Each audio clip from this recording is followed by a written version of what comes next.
Hello दोस्तों, मैं doctor Yogendra Kumar Sahu, MD anaesthesia, assistant professor GS medical college Kanpur. दोस्तों, आज हम ईसीजी के बारे में बात करने जा रहे हैं। मैंने देखा है बहुत सारे लोगों को इसमें कन्फ्यूज़न होता है, या फिर जो इसके बारे में थोड़ा बहुत जानते हैं तो वो उसको गलत इंटरप्रेट कर लेते हैं। तो मैंने इसको बहुत ही सिंप्लीफाइड वे में समझाने का प्रयास किया है।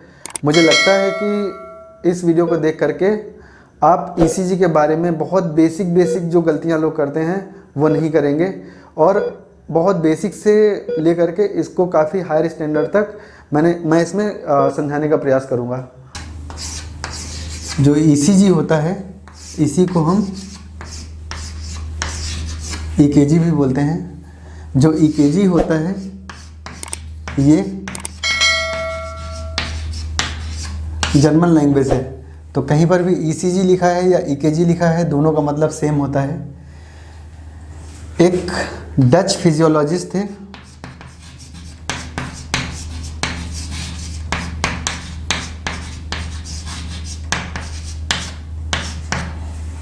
जिनका नाम विलियम इंथोवन था।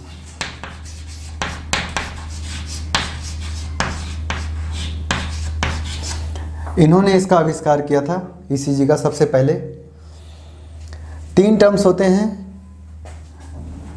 सबसे पहला होता है इलेक्ट्रोकार्डियोग्राफी, दूसरा टर्म होता है इलेक्ट्रोकार्डियोग्राफ, और तीसरा टर्म होता है इलेक्ट्रोकार्डियोग्राम। ग्राफी का मतलब होता है प्रोसीजर,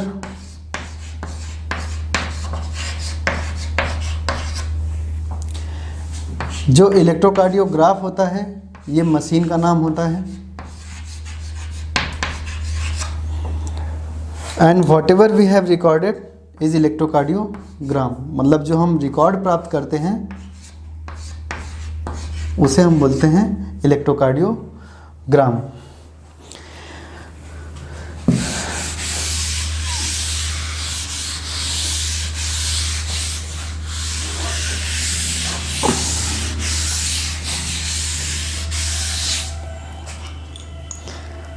जो इलेक्ट्रोकार्डियोग्राफी होता है,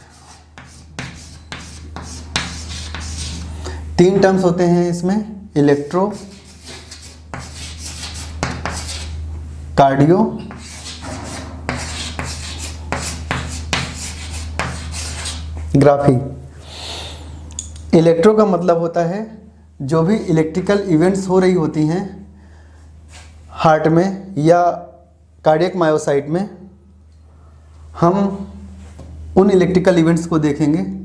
तो इसका मतलब होता है ये इलेक्ट्रो जो है ये इलेक्ट्रिकल इवेंट्स के बारे में बताएगा।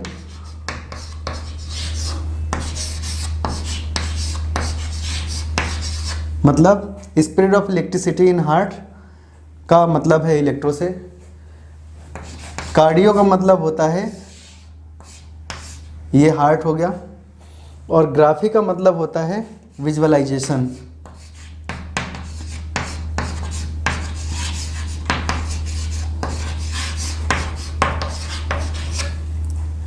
That is visualisation of electrical events in heart is called electrocardiography. इन इलेक्ट्रिकल इवेंट्स को समझने से पहले ये समझते हैं कि ये जो विजुअलाइजेशन है, इन इलेक्ट्रिकल इवेंट्स को हम विजुअलाइज कैसे करते हैं। इसके लिए हमें कुछ लीड्स चाहिए होती हैं। हम लोग जो लीड यूज़ करते हैं वो 12 यूज़ करते हैं। उन्हें 12 स्टैंडर्ड ईसीजी लीड्स बोलते हैं। ये इन लीड्स को हम डिफरेंट पार्ट में बॉडी के यूज़ करके एक 3D पिक्चर की तरह इनको विजुअलाइज करते हैं, क्योंकि हमें पता है जो हमारा हार्ट होता है वो एक 3D ऑर्गन है, और 3D ऑर्गन को देखने के लिए हमें उसे चारों तरफ से देखना होगा। मतलब इंटीरियर से पोस्टीरियर, पोस्टीरियर से इंटीरियर, या सुपीरियर से इंफीरियर, इंफीरियर से सुपीरियर, या फिर दोनों साइड से लेटरली देखना होगा। तो इसको हम देखते किस में हैं, उसके लिए हमें एक ईसीजी पेपर चाहिए होता है नॉर्मल। तो ये ईसीजी पेपर में इस तरह से आता है, इसके बारे में समझेंगे अभी। सबसे पहले बात करते हैं इलेक्ट्रिकल इवेंट्स की या spread of electricity in heart की।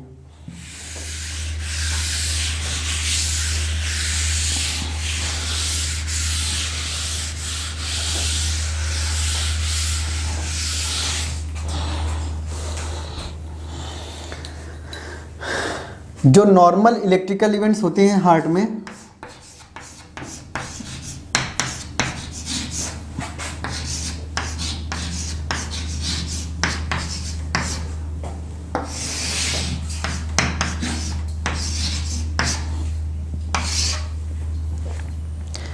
सबसे पहले जो करंट होती है हमारी वो ऐसे नोड से चलती है, ऐसे नोड से चल करके एवी नोड में आती है। एवी नोड से ये एक बंडल होता है, इसे हम बंडल ऑफ हिस बोलते हैं। ये हमारा ऐसे नोड हो गया, ये हमारा एवी नोड हो गया, इसे हम बोलते हैं बंडल ऑफ हिस।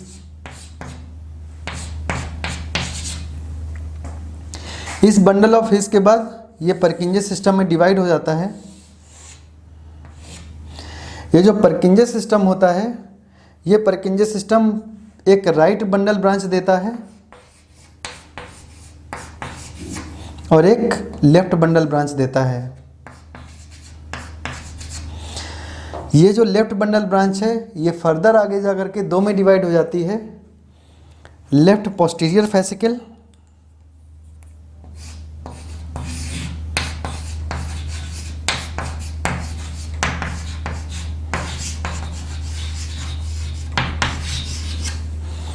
और ये लेफ्ट एंटीरियर फेसिकल।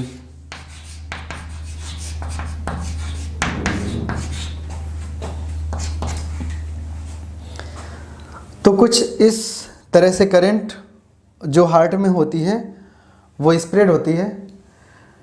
इस करंट के स्प्रेड को समझने से पहले कुछ बहुत ही इम्पॉर्टेंट टर्म्स हैं जो बार बार आएंगे और बड़े कंफ्यूजिंग होते हैं, तो उनके बारे में समझ लेते हैं।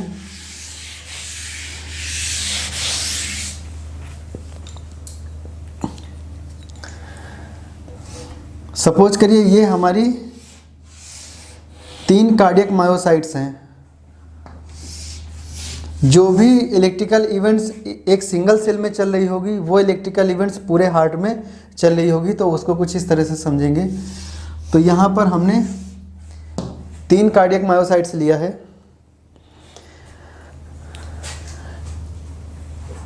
जो सेल के अंदर फ्लूइड भरा होता है उसे हम बोलते हैं इंट्रासेलुलर फ्लूइड, और जो सेल के बाहर फ्लूइड होता है उसे हम बोलते हैं एक्स्ट्रा सेलुलर फ्लूइड। हमें पता है कि cells are the bag of potassium, तो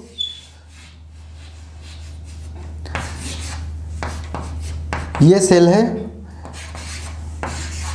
इसके चारों तरफ वाटर है, तो इसको बोलते हैं कि cells are the bag of potassium floating in sea. मतलब जो भी हमारी सेल हैं वो उनके अंदर सबसे ज़्यादा पोटेशियम होता है। ये इंट्रासेलुलर फ्लूइड है और ये हमारा सेल के बाहर एक्स्ट्रा सेलुलर फ्लूइड है। तो समुद्र में सबसे ज़्यादा नमक होता है, तो नमक का जो फॉर्मूला होता है NaCl, तो इसका मतलब सोडियम सेल के बाहर ज़्यादा होगा और पोटेशियम सेल के अंदर ज़्यादा होगा। ये बहुत ही बेसिक कंसेप्ट है। जब यूनिसेलुलर से मल्टीसेलुलर या बहुत कॉम्प्लेक्स ऑर्गन सिस्टम में डेवलपमेंट हुआ है, तो इसका मतलब है कि जो भी हमारा ओरिजिन हुआ है वो समुद्र से हुआ है, तो सेल के अंदर पोटेशियम ज़्यादा है और सेल के बाहर सोडियम ज़्यादा है। तो यहाँ पर एक्स्ट्रा सेलुलर फ्लूइड में सोडियम का कंसंट्रेशन ज़्यादा होगा और इंट्रासेल्युलर फ्लूइड में पोटेशियम का कंसंट्रेशन ज़्यादा होगा। हर सेल में एक पंप होता है जिसे हम सोडियम पोटेशियम पंप बोलते हैं। इसका काम होता है कि चूँकि बाहर सोडियम का कंसंट्रेशन ज़्यादा है, अंदर पोटेशियम का कंसंट्रेशन ज़्यादा है, तो बाहर का जो सोडियम है वो अंदर आना चाहेगा और अंदर का जो पोटेशियम है वो बाहर जाना चाहेगा। हर बार ये क्या करता है, ये जो हमारा सोडियम पोटेशियम पंप है ये हर बार 3 सोडियम को अंदर से बाहर करता है। तो ये हमारा जो सोडियम पोटेशियम पंप है ये अंदर के सोडियम को, जो अंदर आ गया है सोडियम, उसको एटीपी यूज़ करके ये 3 सोडियम को बाहर करेगा। तो ये हर बार इसका काम क्या है, 3 सोडियम को ये क्या करेगा, बाहर करेगा।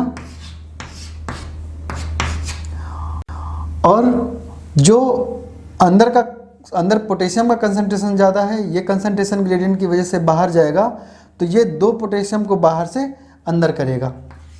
तो हर बार ये क्या करेगा, 3 सोडियम को बाहर करेगा और 2 पोटेशियम को अंदर करेगा। तो हर बार एक पॉजिटिव चार्ज एक्स्ट्रा में ये पंप बाहर कर रहा है और रिलेटिवली 2 ही पोटेशियम अंदर ला रहा है, तो इसको हम बोलेंगे कि एक रिलेटिव निगेटिव चार्ज सेल के अंदर है। और क्योंकि हर बार एक पॉजिटिव चार्ज एक्स्ट्रा में सेल के बाहर जा रहा है, तो इसको हम बोलेंगे कि बाहर की मेम्ब्रेन जो है वो कैसी है, पॉजिटिव है। कहीं पर भी जहाँ पर 2 डिफरेंट चार्ज होते हैं उनके बीच में एक इलेक्ट्रोमोटिव फोर्स होता है जिसकी वजह से एक पोटेंशियल क्रिएट होता है या पोटेंशियल डिफरेंस क्रिएट होता है। उस पोटेंशियल डिफरेंस को, क्योंकि ये हमारी जो सेल है ये अभी रेस्ट पर है, कोई भी इसको स्टिमुलस नहीं मिला है, ये बिल्कुल रेस्टिंग स्टेज पर है। इस रेस्टिंग स्टेज पर इन चार्जेस की वजह से जो पोटेंशियल डिफरेंस इस मेम्ब्रेन में है तो उसे हम बोलते हैं रेस्टिंग मेम्ब्रेन पोटेंशियल।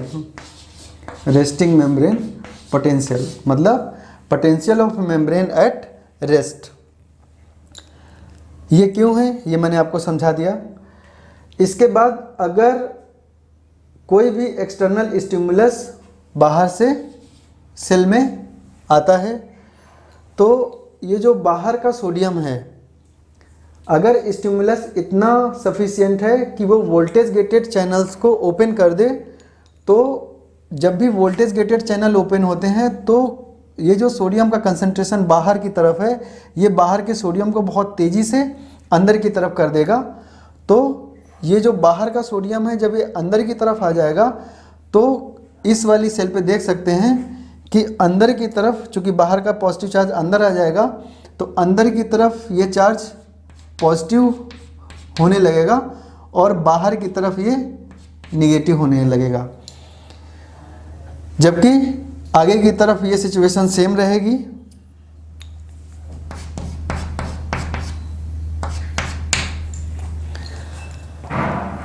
जो हमारी कार्डियक मायोसाइट्स होती हैं, इनमें बीच में हर एक सेल के बीच में एक गैप जंक्शन होता है।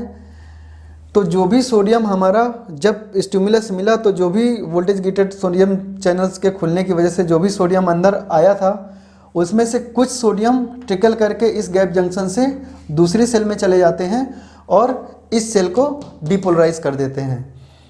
तो ये जो हमारी सेल है ये रेस्ट पर है। रेस्ट पे ये कैसी है, पोलराइज्ड अवस्था में है। इसको हम बोलेंगे कि हमारी सेल कैसी है, पोलराइज्ड है।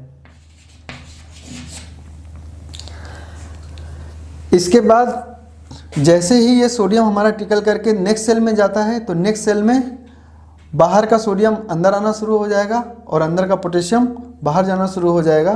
तो कुछ इस तरह से ये आगे की तरफ भी ये बाहर निगेटिव हो जाएगा और अंदर की तरफ ये सारा का सारा पॉजिटिव हो जाएगा।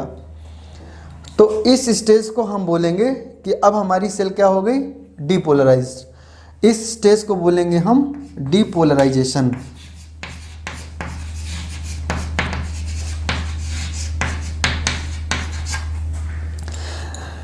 सेम फिर कुछ सोडियम जो अंदर आए हुए हैं उनमें कुछ सोडियम यहाँ से ट्रिकल करके नेक्स्ट सेल में चले जाएंगे। फिर इस सेल को वो ट्रिगर करेंगे, जिसकी वजह से वोल्टेज गेटेड सोडियम चैनल यहाँ पर ओपन हो जाएंगे और बाहर का सोडियम अंदर आ जाएगा और अंदर का पोटेशियम बाहर जाएगा, जिसकी वजह से क्या होगा कि कुछ ये सिचुएशन बनेगी। तो यहाँ पे हम देख रहे हैं कि जब भी कोई स्टिमुलस मिला तो स्टिमुलस मिलने के बाद जो बाहर का सोडियम है वो अंदर आ जाता है और अंदर का जो पोटेशियम है वो बाहर चला जाता है। तो कुछ ये पैटर्न मिलता है। इसको हम बोलते हैं कि अब हमारी मेम्ब्रेन क्या हो गई, डीपोलराइज। डीपोलराइजेशन के बाद इस मेम्ब्रेन को क्या होना होगा, रीपोलराइज। जब ये मेम्ब्रेन रीपोलराइज होगी तो यहाँ पर एक चीज़ याद रखनी है कि membrane which is last to depolarise is first to repolarise. मतलब जो भी सेल है जो सबसे लास्ट में डीपोलराइज होती है वो सबसे पहले रीपोलराइज होती है। रीपोलराइजेशन के स्टेज पे क्या होगा, ये जो हमारा पॉजिटिव चार्ज अंदर आ गया था सोडियम, ये फिर से बाहर चला जाएगा